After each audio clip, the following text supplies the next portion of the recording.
I'm Clara. Standing on the elevated stage at my father's so-called retirement party, I watched as the room descended into chaos. My father, Henry, stood there, his face ashen, his eyes filled with terror. The once proud patriarch of our family was now a broken man, on the verge of losing everything. A few years ago, I was set to marry the love of my life. I was in a beautiful rented estate in Malibu, surrounded by friends and the gentle ocean breeze.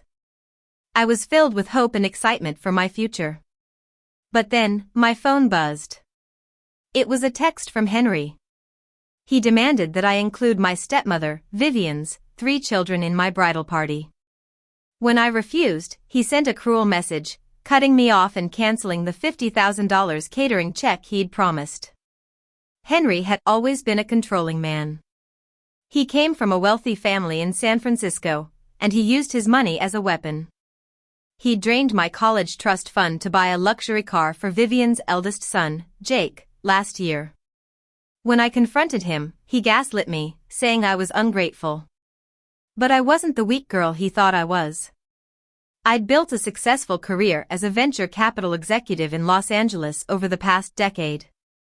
I calmly took out my black card and paid for the catering myself. I also had my father, stepmother, and Vivian's children removed from the guest list. Shortly after, my older sister, Stella, called. She launched into a verbal assault, saying I was selfish in destroying the family. She used her husband, Daniel, a respected corporate defense attorney, as a shield to gaslight me. But I knew Daniel well. He was a man of integrity, and he would never use the word disgusted to describe me setting boundaries. The rehearsal dinner was a disaster. Henry's 3 sisters, Aunt Grace, Aunt Helen, and Aunt Irene, showed up. They were dressed in fancy, stiff dresses, and they berated me in front of my fiancé's parents. They demanded that I apologize to Henry and pay him back for raising me. I remained calm and refused. I then pulled out my corporate platinum card and paid for the entire dinner, including a generous tip. After that, Henry sent me a text, saying he was cutting me off and would have me removed from the deed of my grandmother's $8 million coastal property. But my grandmother was a smart woman. She'd structured the deed as an irrevocable co-ownership, so he couldn't do it without my signature. I focused on my career. I was promoted to senior managing partner at one of the most successful venture capital firms on the West Coast. Meanwhile, Henry was in financial trouble. Vivian had been draining his retirement savings, and her children were using him as an ATM. He'd paid for Jake's failed business venture and covered the credit card debts of her twin daughters, who never worked. I had my analysts keep an eye on Henry's finances. I knew a financial collapse was inevitable. One day, I got a text from Henry. He said he missed me and wanted to have lunch. I knew he was desperate. I had my team dig deeper into his situation and found out that he was trying to sell my grandmother's property to a company called Pacific Development Holdings to save himself from bankruptcy. But here's the twist. Pacific Development Holdings was a subsidiary of a real estate trust that my firm had acquired. I had my team approach Henry's real estate broker with an $8 million all-cash offer. He took the bait immediately. I set a deadline for the deal.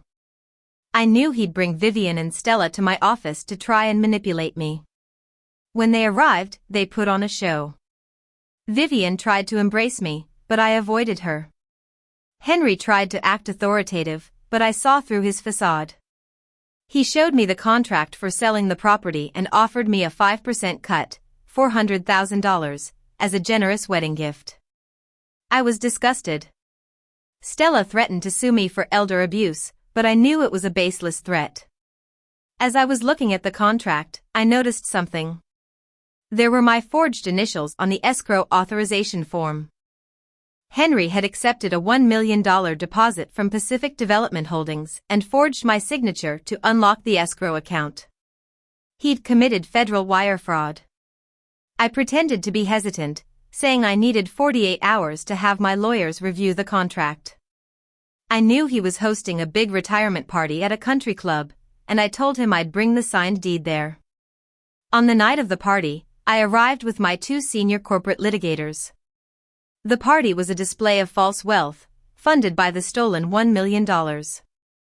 Henry was bragging to his friends, and Stella was flaunting her expensive jewelry, which was bought with the stolen money. I took the stage and began to expose the truth.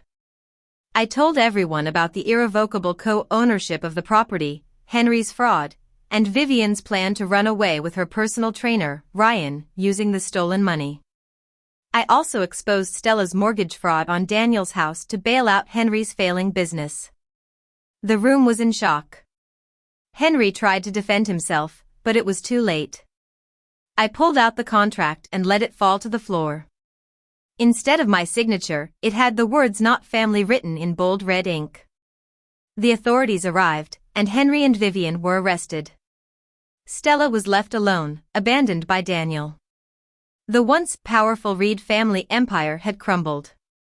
As I left the country club, I received a notification that the $8 million coastal property was now fully mine. I felt a sense of relief and closure. I decided to use my wealth to help young adults who had suffered from financial abuse, just like I had. The long-standing toxicity in my family was finally gone, and I was free to embrace a new chapter in my life, looking forward to the bright lights of Los Angeles in the distance.